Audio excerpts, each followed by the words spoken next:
Et si je vous disais que ces fourmillements dans vos pieds, ces crampes nocturnes ou ce froid persistant dans vos jambes ne sont pas des banalités de l'âge, mais les premiers signes silencieux d'un effondrement vasculaire, ce que vous allez découvrir pourrait littéralement vous sauver la vie. Je suis médecin. Et bien que je sois aujourd'hui à la retraite, après plus de 40 ans passés à ausculter, diagnostiquer, rassurer ou alerter, je n'ai jamais cessé d'observer. J'observe les gestes, les silences, les regards, j'observe les signaux que le corps nous envoie, même les plus infimes, car avec l'âge, ce ne sont pas les douleurs violentes qui nous trahissent en premier, mais bien les chuchotements discrets du corps. Et ce sont ces chuchotements-là qui, s'ils ne sont pas écoutés, peuvent devenir des cris ou pire, des silences définitifs. Je me souviens d'un patient, Gérard, 76 ans, ancien artisan. Il venait me voir pour de simples crampes la nuit. Rien de grave, pensait-il, juste l'âge, peut-être un peu trop de jardinage. Pourtant, ses pieds s'étaient froids, même en été. Sa peau, légèrement bleutée par endroits. Et il mettait de plus en plus de temps à se remettre d'une simple ampoule au talon. Il avait appris à vivre avec ses sensations, sans savoir qu'en réalité, son système circulatoire était en train de céder, centimètre par centimètre, cellule après cellule. C'est là le drame le plus sournois de la médecine du vieillissement, la lenteur trompeuse du danger. Ce que vous ressentez comme un inconfort supportable aujourd'hui peut être le début d'un processus irréversible.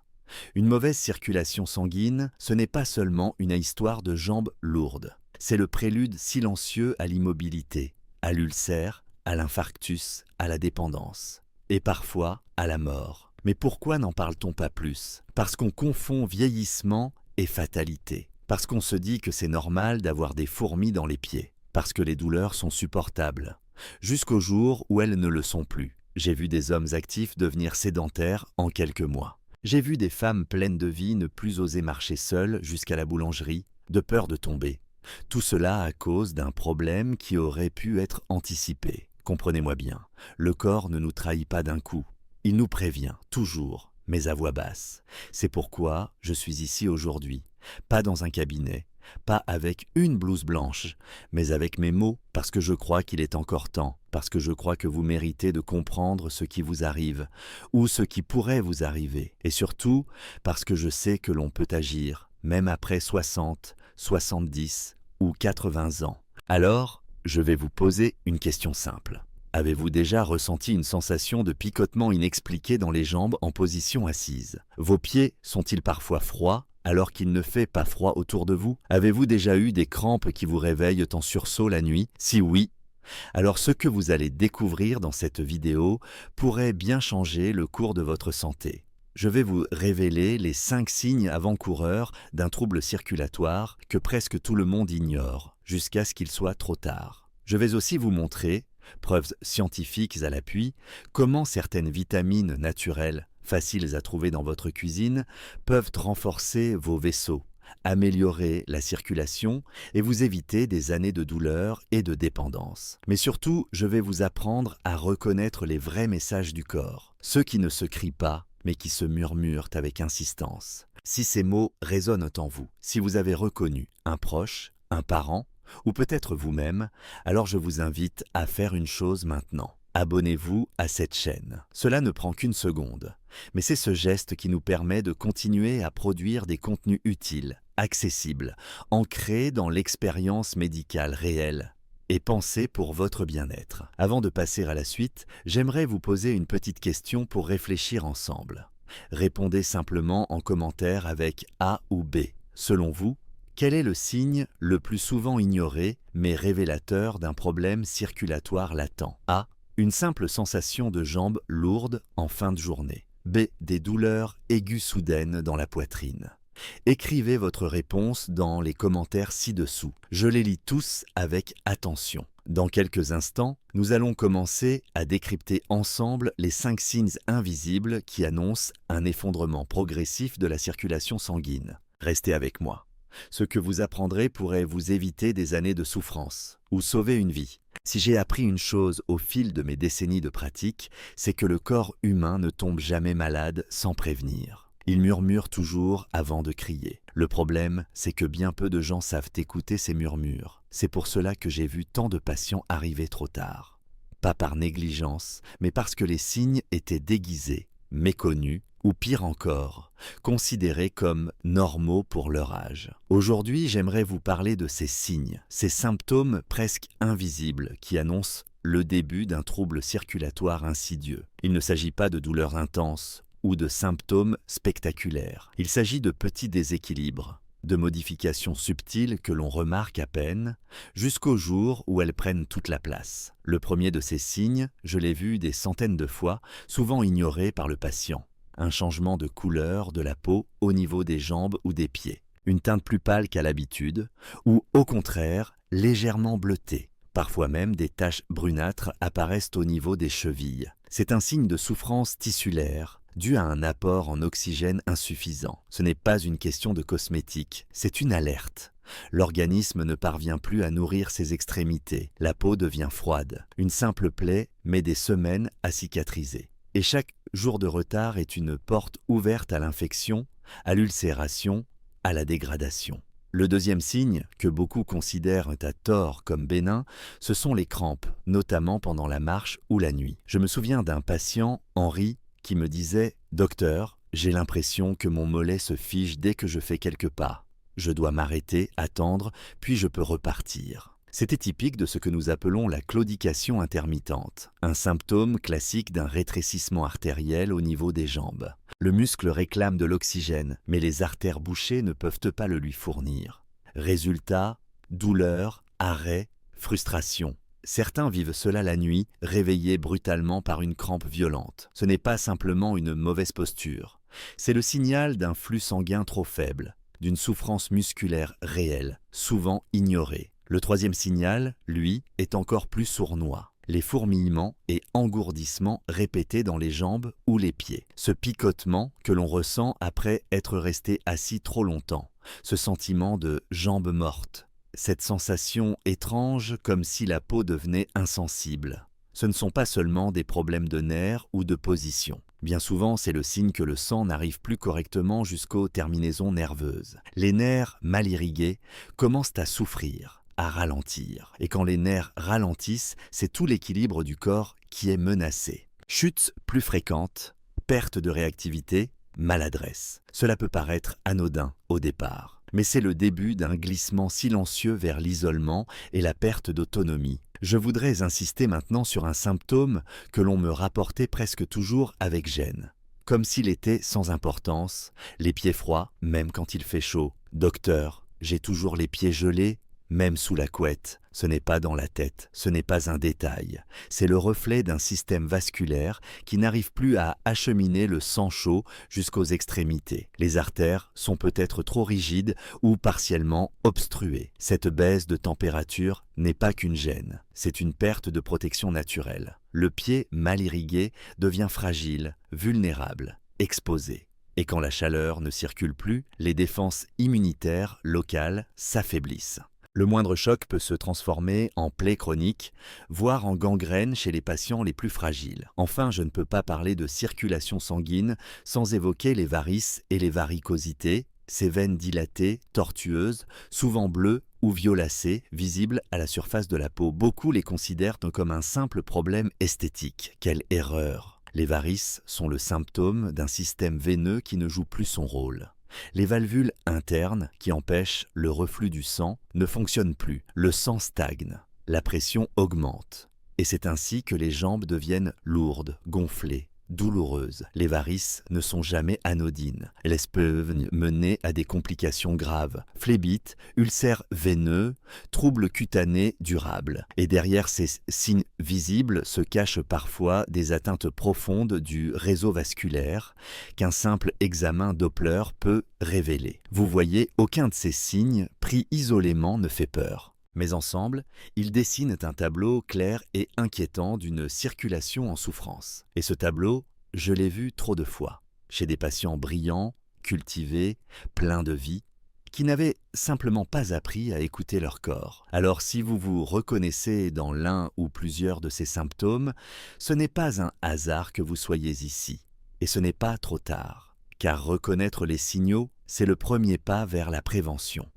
Et la prévention, c'est souvent ce qui fait la différence entre une vieillesse active et une vieillesse douloureuse. Ce n'est pas de la fatalité, c'est de la conscience. Dans la suite, je vous montrerai 4 solutions naturelles, validées par la science, pour relancer votre circulation sanguine. Pas de promesses miracles, pas de compléments hors de prix, mais des nutriments simples, accessibles, que vous pouvez intégrer dès demain dans votre cuisine. Restez avec moi, parce que ce que vous allez découvrir maintenant pourrait bien transformer votre santé et peut-être celle d'un être cher. Lorsqu'on m'interroge sur les causes profondes d'une mauvaise circulation sanguine, je ne me contente jamais d'une réponse simpliste. Parce qu'en vérité, ce n'est jamais un seul facteur qui abîme nos vaisseaux. C'est un enchaînement, une lente accumulation d'habitudes, de stress, d'usure, parfois de négligence, et presque toujours de méconnaissance. Ce que j'ai appris au fil des années, c'est que la circulation se détériore rarement d'un coup. Elle se dégrade comme un vieux fleuve dont les berges cèdent par petits morceaux. Et plus on tarde à intervenir,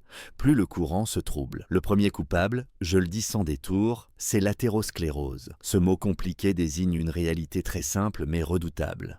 Des dépôts de graisse, de cholestérol et de calcium qui s'accumulent sur les parois internes de nos artères. Un peu comme du calcaire dans une canalisation. Sauf qu'ici, c'est notre sang qui circule moins bien. Ce phénomène débute souvent dès la quarantaine, mais reste silencieux pendant des années. Puis un jour, la lumière se fait, jambes douloureuses, essoufflement, engourdissement, ou dans le pire des cas, un infarctus. Et ce jour-là, on comprend, mais trop tard, que chaque excès de sucre, chaque cigarette, chaque période de sédentarité a laissé une trace. L'athérosclérose n'est pas une fatalité, mais elle devient presque inévitable si elle est associée à d'autres éléments aggravants. Parmi eux, l'hypertension artérielle joue un rôle central. Lorsque la pression est trop élevée dans les artères, elle use les parois vasculaires, les fragilise, les rend plus vulnérables aux dépôts et aux micro-lésions. J'ai vu des patients vivre pendant 20 ans avec une tension trop haute sans s'en rendre compte. Parce que ça ne fait pas mal, parce que ça ne se voit pas. Mais intérieurement, le système cardiovasculaire s'abîme lentement, comme un moteur qui tourne à trop haut régime. Un autre facteur majeur que l'on sous-estime, c'est le diabète de type 2. Cette maladie, de plus en plus fréquente avec l'âge, provoque un excès de glucose dans le sang. Ce sucre en trop n'est pas inoffensif. Il attaque les parois des vaisseaux, les rend moins souples, moins réactives. Il abîme aussi les nerfs, en particulier dans les jambes. Résultat, une double peine. La circulation ralentit, les sensations diminuent, les plaies cicatrisent mal. J'ai soigné trop de personnes âgées diabétiques venues trop tard, avec un orteil noirci, une infection avancée, parfois une amputation inévitable. Et pourtant, ces situations auraient pu être évitées avec un meilleur contrôle glycémique et une surveillance attentive de la microcirculation. Mais il n'y a pas que les maladies, il y a aussi le mode de vie. Et ici, j'insiste toujours auprès de mes patients, la sédentarité est l'ennemi invisible de la circulation.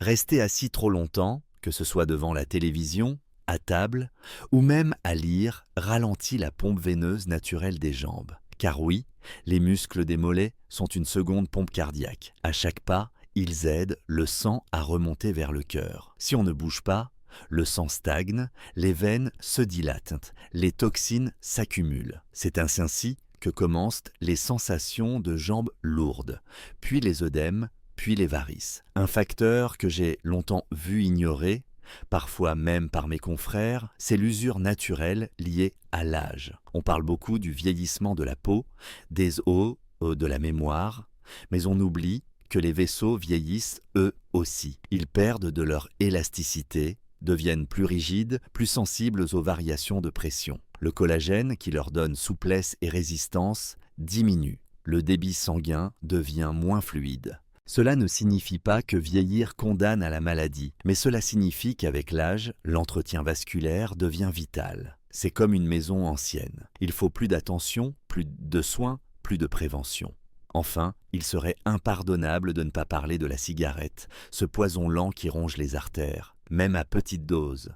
Même juste une de temps en temps, Fumer, c'est injecter dans le sang des dizaines de substances toxiques qui provoquent une vasoconstriction, une inflammation chronique et accélèrent tous les processus de vieillissement vasculaire. J'ai vu des fumeurs chroniques développer des troubles de la marche, des pieds froids irréversibles, des ulcères artériels. Et dans certains cas, aucune greffe, aucun traitement ne pouvait inverser les dégâts. Mais au-delà de ces causes bien identifiées, il y a quelque chose de plus subtil, de plus profond, le manque d'écoute de soi. Beaucoup de personnes âgées vivent avec des symptômes circulatoires depuis des années, sans jamais en parler, par pudeur, par peur de déranger ou parce qu'elles pensent que c'est normal. Ce mot « normal » m'a toujours inquiété, car ce qui est commun n'est pas forcément normal. Ce n'est pas normal d'avoir des crampes chaque nuit.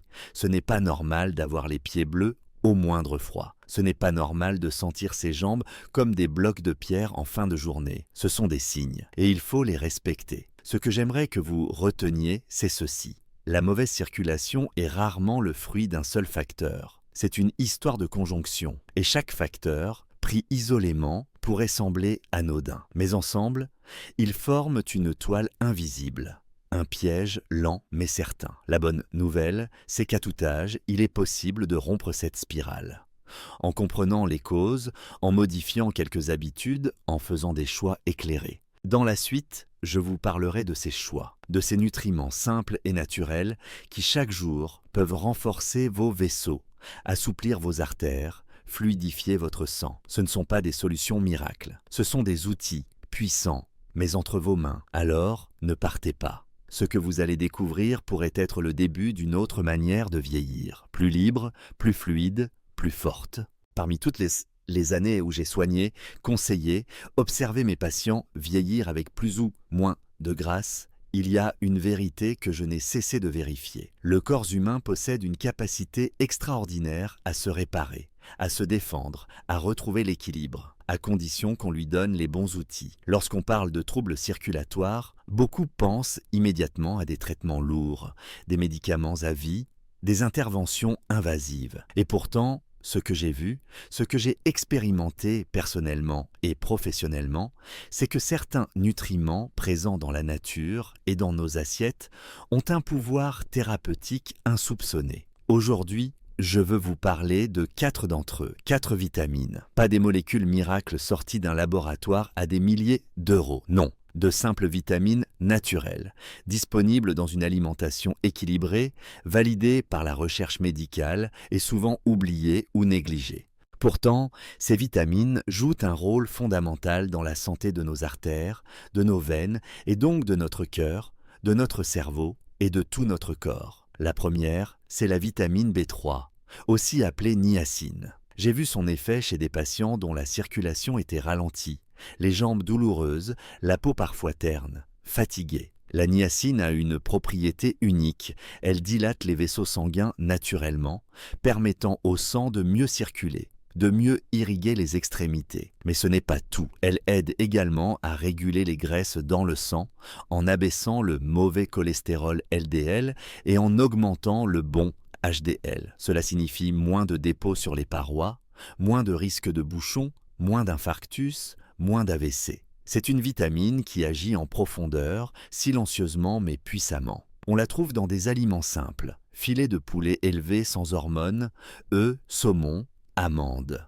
Une portion de 100 grammes de blanc de poulet couvre plus de la moitié des besoins quotidiens. Les compléments existent, bien sûr, mais ils provoquent souvent un effet secondaire gênant.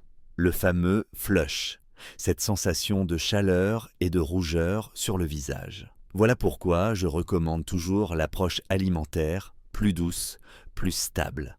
La deuxième, c'est la vitamine C. On la connaît pour renforcer le système immunitaire, mais ce serait une erreur de limiter son rôle à cela. La vitamine C est l'architecte de nos vaisseaux. Elle est indispensable à la fabrication du collagène, cette protéine qui constitue la structure même des artères et des veines. Sans collagène, les parois se fragilisent, se distendent, deviennent perméables. Et c'est ainsi que surviennent les varices, les ruptures capillaires, les œdèmes. La vitamine C agit aussi comme un puissant anti-inflammatoire, réduisant les gonflements, les douleurs, cette sensation de jambes lourdes en fin de journée qui pèse tant sur la qualité de vie. C'est aussi un antioxydant remarquable qui protège les cellules vasculaires du vieillissement prématuré. Je l'ai vu faire des merveilles chez des patients de 70 ans qui, en changeant simplement leur alimentation, ont retrouvé une meilleure tonicité vasculaire, une meilleure récupération et moins de douleurs chroniques. Pour cela, inutile de se ruiner. Kiwi, agrumes, poivrons rouges, brocolis, épinards, goyave. Attention cependant, la vitamine C est sensible à la lumière et à l'air. Elle s'oxyde vite. Il faut donc consommer ces aliments frais, crus si possible, et idéalement dans les minutes suivant la découpe. La troisième vitamine dont je veux vous parler, c'est la vitamine K. C'est la grande oubliée. Pourtant, son rôle dans la prévention cardiovasculaire est capital. Elle intervient dans la régulation de la coagulation sanguine, évitant à la fois les saignements excessifs et les caillots indésirables qui peuvent boucher une artère en quelques minutes. Mais ce que peu de gens savent, c'est qu'elle est aussi responsable de l'évacuation du calcium dans les tissus mous. Autrement dit, elle empêche le calcium de se déposer dans les artères, phénomène connu sous le nom de calcification artérielle. Avec l'âge, ce risque augmente fortement. Les artères deviennent rigides, perdent leur souplesse, le cœur doit forcer davantage, la tension monte. J'ai vu des patients hypertendus depuis des années retrouver un équilibre cardiovasculaire simplement en enrichissant leur alimentation en vitamine K. Les sources sont végétales, épinards, choucales, roquettes, brocolis, persil. Une manière simple d'en consommer est sous forme de smoothie vert, frais, non filtré, pris le matin à jeun. Cela peut sembler anecdotique, mais ce petit geste quotidien renforce la souplesse vasculaire et prévient des troubles lourds. Si vous prenez des anticoagulants comme la warfarine, il ne faut pas éviter ces aliments, mais en consommer régulièrement et de façon stable pour que votre médecin puisse ajuster la dose. Enfin, la dernière vitamine dont je voudrais vous parler, et non la moindre, c'est la vitamine E. J'ai souvent décrit cette vitamine à mes patients comme le bouclier antioxydant de leurs artères. Elle agit contre le stress oxydatif, cette forme de rouille interne qui abîme les parois vasculaires et accélère le vieillissement de tout l'organisme. Elle protège, elle répare et surtout, elle favorise la production d'oxyde nitrique, une molécule précieuse qui permet aux vaisseaux de se dilater, réduisant ainsi la pression artérielle. J'ai vu des hypertendus, épuisés par des années de médicaments, retrouver une tension plus stable simplement en intégrant plus de vitamine E dans leur alimentation. On la trouve dans l'huile d'olive extra vierge, les graines de tournesol, l'avocat, les amandes, les légumes verts cuits à la vapeur douce. Attention, les compléments en excès peuvent fluidifier le sang et augmenter le risque de saignement. D'où l'importance, là encore, de privilégier les sources naturelles intégrées dans un repas complet et équilibré. Ces 4 vitamines, B3, C, K et E, ne sont pas des promesses publicitaires. Elles sont des piliers, des leviers puissants mais accessibles. Elles ne remplacent pas un traitement médical si nécessaire, mais elles complètent, soutiennent, réparent. Elles redonnent au corps les ressources qu'il a perdues avec l'âge, les habitudes, la fatigue. Ce que je veux que vous compreniez, c'est que la santé circulatoire ne dépend pas uniquement de la génétique ou de la chance. Elle se construit, se reconstruit chaque jour, dans l'assiette, dans le mouvement, dans la conscience. Alors posez-vous cette question simple. Vos repas actuels nourrissent-ils vraiment vos artères? Si la réponse est non, vous savez désormais par où commencer. Et dans la suite, je vous guiderai vers des actions concrètes, à la portée de tous, pour intégrer ces nutriments à votre quotidien. Parce que je suis convaincu d'une chose, la vieillesse n'est pas une descente, c'est un chemin, et nous avons le pouvoir d'en choisir l'inclinaison. À ce stade de ma vie, après des décennies passées à soigner, à écouter, à accompagner mes patients dans les hauts comme dans les bas de leur santé, j'ai compris que la différence ne se joue pas uniquement dans les traitements ou les prescriptions. Elle se joue dans les gestes simples, répétés, quotidiens, ceux qu'on croit parfois insignifiants, mais qui font toute la différence avec le temps. On me demande souvent « Docteur, par où commencer ?»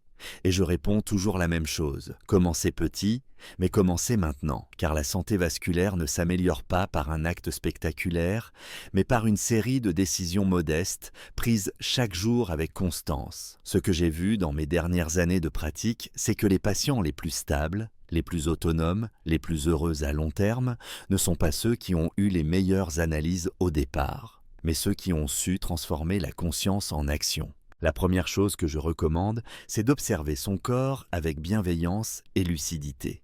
Pas avec peur, pas avec obsession, mais avec attention.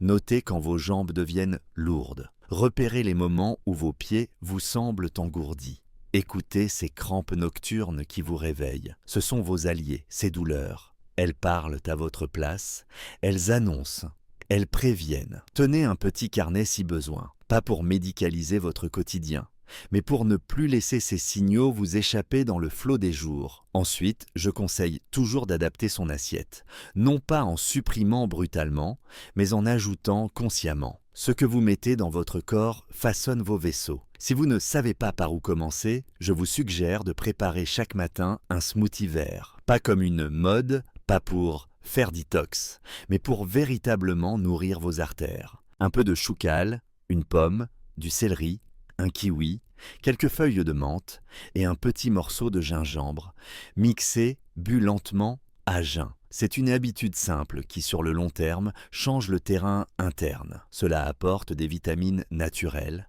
de l'hydratation et un message fort à votre organisme « Je prends soin de toi ».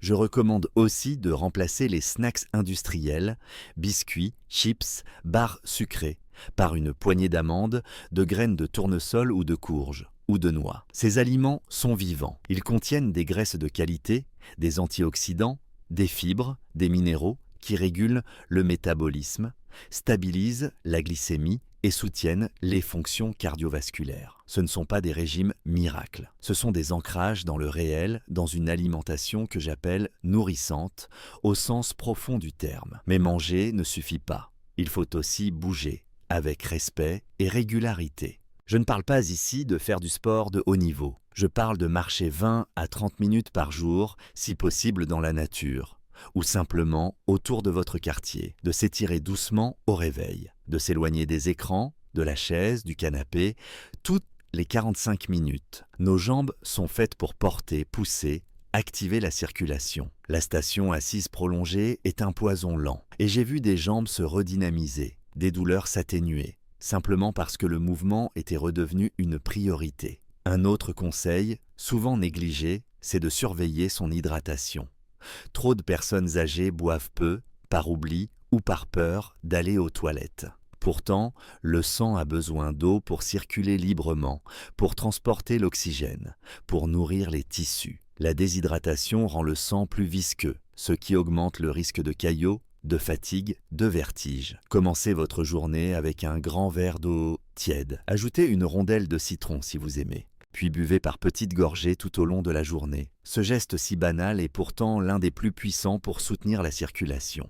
Et enfin, je vous invite à prendre le temps d'apaiser votre esprit. Le stress chronique est un accélérateur silencieux du vieillissement vasculaire. Il augmente la tension artérielle, perturbe le rythme cardiaque, aggrave les inflammations. J'ai vu des patients hypertendus retrouver une pression plus stable simplement en apprenant à respirer consciemment. Quelques minutes par jour. Inspirez profondément pendant 4 secondes, retenez votre souffle, puis expirez lentement. Faites-le chaque soir avant de dormir. Votre cœur vous remerciera. Tous ces gestes, pris un à un, peuvent sembler dérisoires. Mais je vous le dis en tant que médecin, et peut-être plus encore en tant qu'homme qui a vieilli lui aussi. Ces gestes sont les fondations d'une santé qui dure. Ne les sous-estimez pas parce qu'ils sont simples. Ils sont puissants parce qu'ils sont faisables, parce qu'ils peuvent devenir des rituels, et parce qu'ils redonnent à chacun le pouvoir de prendre soin de soi, sans dépendre uniquement d'une ordonnance ou d'un traitement. Et si vous ressentez déjà plusieurs des symptômes évoqués dans les parties précédentes,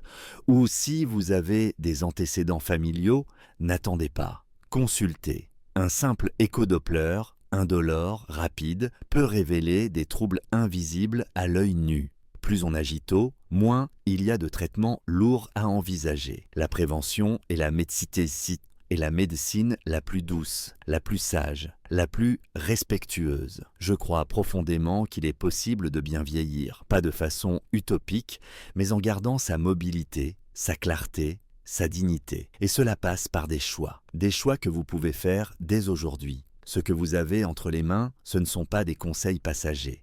Ce sont des clés. À vous maintenant de les utiliser. Prenez soin de vous. Prenez soin de vos jambes, de votre sang, de votre souffle.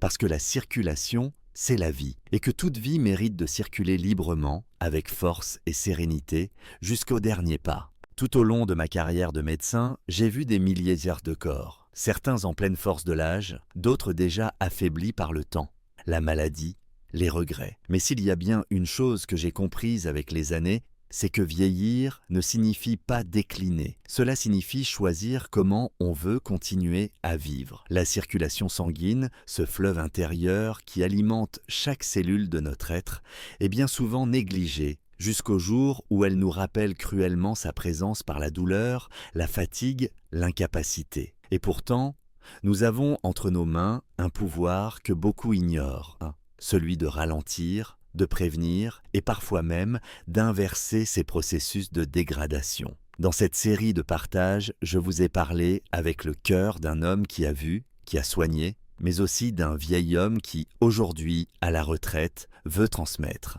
Car ce que j'ai vu trop souvent, ce sont des personnes pleines de potentiel, prisonnières d'un corps qu'elles ont cessé d'écouter trop tôt. J'ai vu des hommes et des femmes accepter des douleurs comme une fatalité, alors qu'il existait des solutions simples, naturelles, à leur portée. J'ai vu des veines se refermer, non pas à cause du temps, mais à cause du silence. Le silence face aux signaux du corps, le silence de la prévention oubliée. Et j'ai vu aussi des miracles discrets. Une dame de 82 ans qui, après avoir intégré chaque matin son smoothie vert, retrouvait une énergie qu'elle croyait disparue. Un ancien ouvrier du bâtiment qui, à force de marcher chaque jour 30 minutes, a retrouvé le sommeil et la souplesse dans ses jambes. Des gestes simples, oui, mais derrière ces gestes, une reprise en main, une dignité retrouvée. Vieillir avec conscience, c'est cela que je défends. Non pas la jeunesse éternelle, mais la liberté jusqu'au bout.